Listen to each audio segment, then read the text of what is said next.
My wife's aunt is the most evil person I personally know. I'm not great at writing, so bear with me.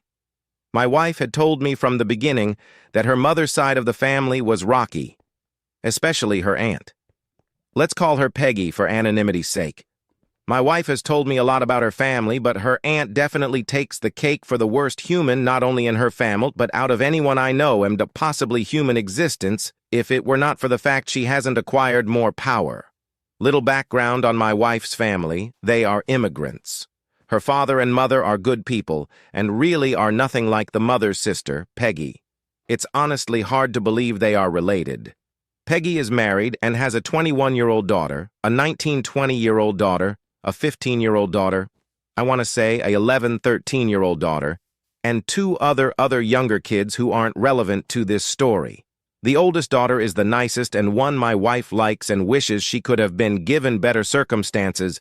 The 19-20-year-old is babied and is probably the most spoiled brat on the planet, same with the 15-year-old.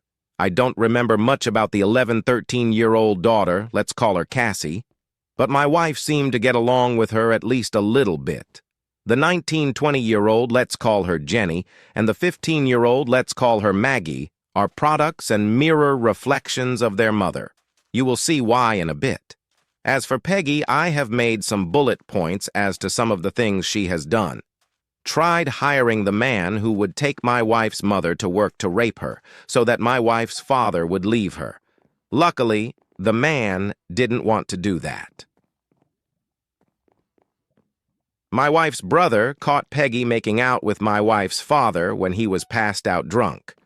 When my mother-in-law told what she thought was a trusted friend about this, Peggy was told about it and tried turning it around by saying my mother-in-law was actually trying to steal her husband. Never paid my wife's parents the money she owes them for helping her get into this wonderful country, and when confronted about it, she flipped them off.